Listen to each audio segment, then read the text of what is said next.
Why is Kenya trying to be like Nigeria? Why? Why are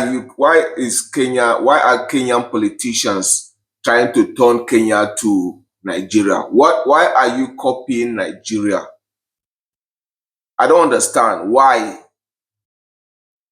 So my issue is, I saw your president Ruto went and made a donation of about, was it 20 million shillings to a church? That is what Nigerians do. That's what Nigerians started long time ago. Look at where we are as a country. I thought all of this type of in my opinion, is corruption, because you are giving taxpayers money to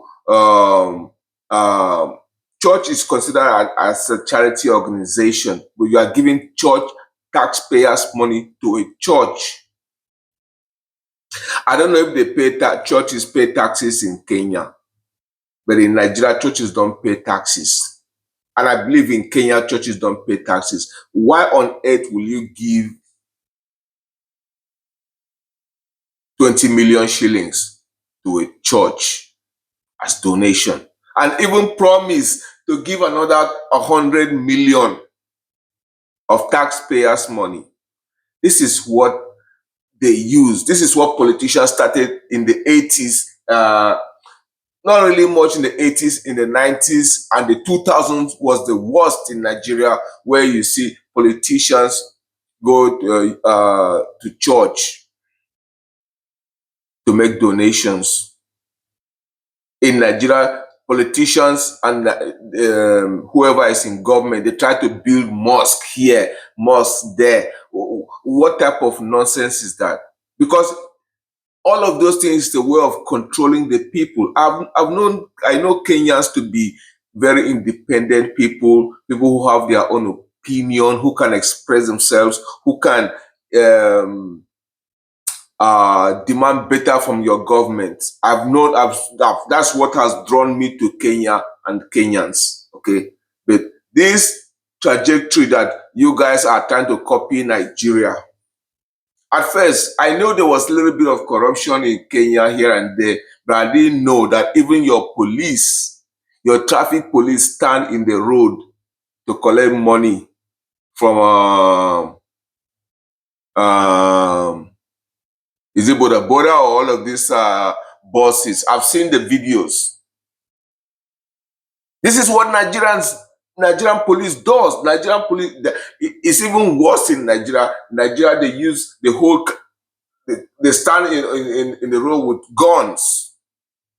And then every commercial vehicle bus that comes to pass, the police will just stretch out his arm, and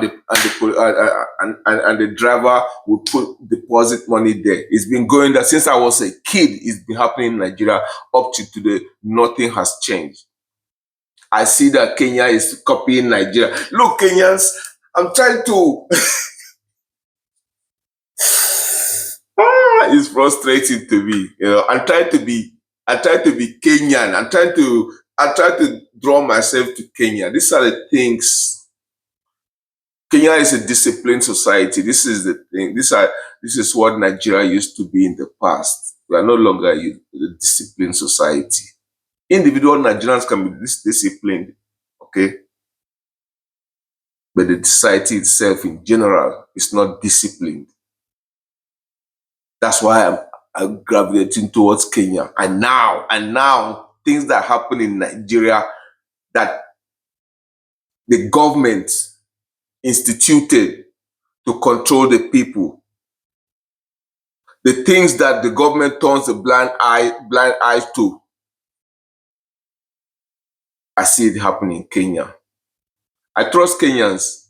You guys, you get fed up by rubbish quite easily, pretty much, you know, real quick. And I think in due time, you will protest against government going to church, going to religious organizations, donating your money.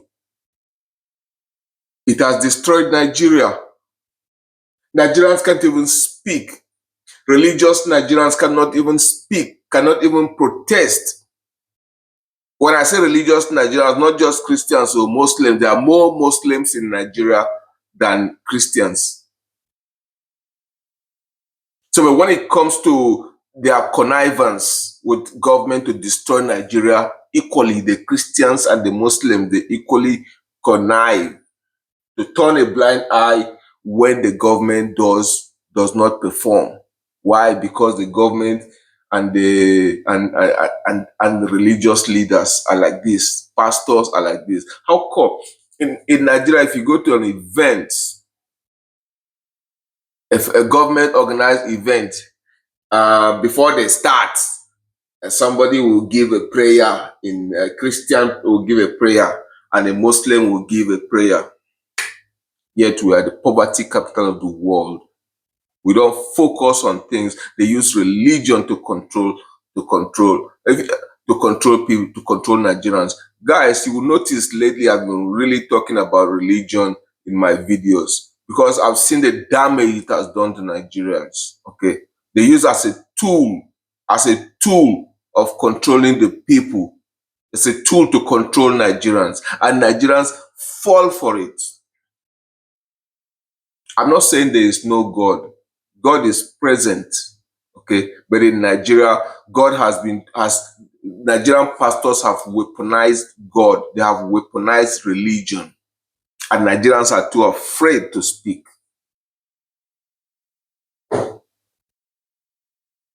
The government will use stupid policies to frustrate Nigerians. They know that when they frustrate you, they don't give you electricity, they don't give you power, they don't give you provide security for you, they don't make food cheaper, they don't fix the road, they don't fix infrastructures. The government knows if they don't do this, you are going to run to religion, to pastors, to prayer houses to pray and look for. They know that. And when you go to the pastor, the prayer houses and the churches, you have to pay tithes and offerings. Nigerian pastors are the richest in the world. Are the richest in the world.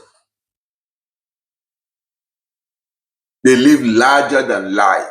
They are almost like gods. If you see all of these big churches, their members worship their general overseer as if he is God. They worship their pastor as if their pastor is God. The pastor is walking around or just passing. You see all of them like lay down flat out on the ground, worshiping the pastor. The absurdity, the stupidity, the rubbish that Nigerians do. I don't want Kenyans to fall for that nonsense, that gimmick.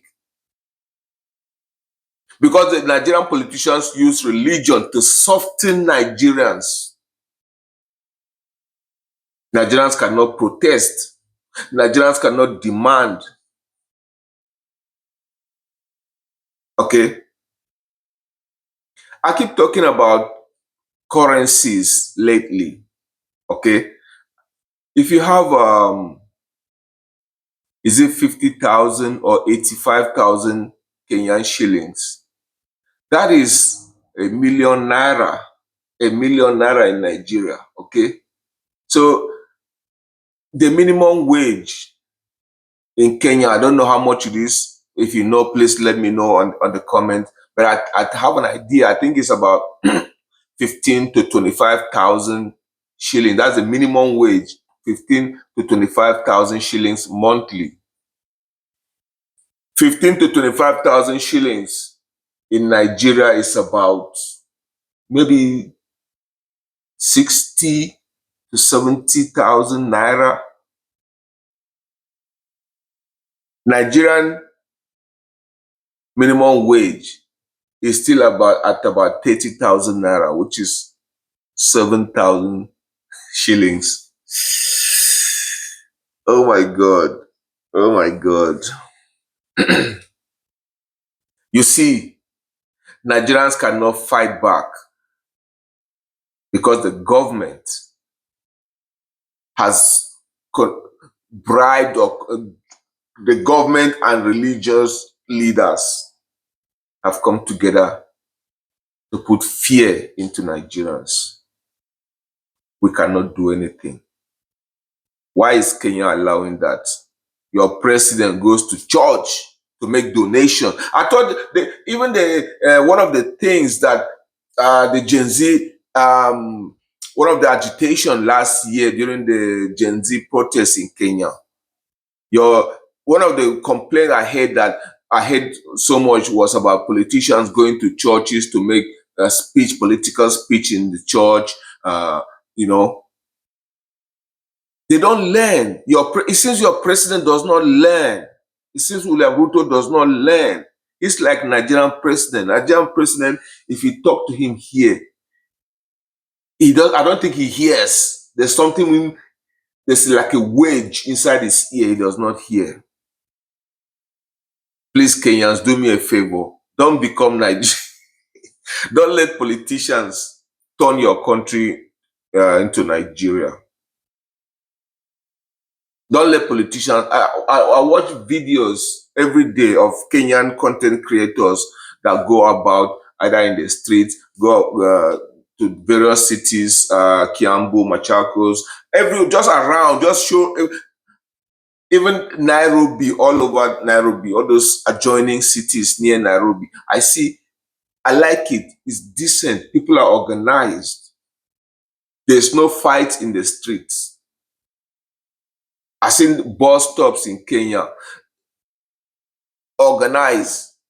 We have bus stops in Nigeria. You see touts, area boy. You call them area boys. All these motor park touts. They reign supreme. In Kenya, you don't see it. If you allow your president to soften your mind with religion, eventually it will get to a point where they will put so much fear of God and fear of government into you that you will not be able to protest. That is what Nigeria has become. Nigerians used to be fiery, used to be feisty in the past, in the 80s. I remember, because I keep going back, our country was more organized, better organized. Not what we have now. Not what we have now. In the 80s, we had just a few churches, less than 10 churches. They may have branches there. But now in Nigeria, every street corner, from a street that has about 2 mile street or a 1 mile long street, there are about 10 churches there. You can go to a building, like a 3-story building. Yes, those buildings should, if you in Kenya, a 3-story building, you can have businesses, business center, shops, every commercial activities. In Nigeria, you go to the same 3-story building, International Church of Christ on the one side, Deliverance Church of Christ in another one, and then on the second floor, Salvation Church of Jesus, another one, then Holy Ghost Church and another one. You go to the 3rd floor, all of them, 6 churches in one freaking building. What God are you doing to? These are people, jobless people. The government gives them free reign. There's no regulation. The government knows that if they regulate the churches, then the citizens will now come after them. So they turn a blind eye and let religion destroy our country. Not the right religion by greedy Nigerians who don't want to go out. Most Nigerian pastors are medical doctors, accountants, professionals. They don't want to go and work. They have discovered that they can deceive Nigerians in the name of God and make millions, buy private jets, send their children to school abroad, live better than Nigerians, and Nigerians sit down there and don't do anything. I don't want Kenya to get to that level where they are so helpless. Okay, why Kenya? Why are you gay? Why are you trying to be like Nigeria? It is not a good thing. It is not a good thing. Look at me every day here complaining. I complain about Nigeria. Most of my videos is me complaining about Nigeria. It's because I've watched politicians destroy my country to the extent that not a lot of Nigerians speak up except me. Except me. There are few Nigerians that speak up, they speak hush hush, but even they live abroad, they speak hush hush. No, I tell you what it is. Okay? All right, Kenya.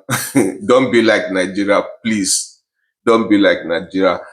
Stay the way you are. I know Kenyan citizens. Eventually, you guys will be fed up with this nonsense and you put an end to it. I'll see you guys later. Bye.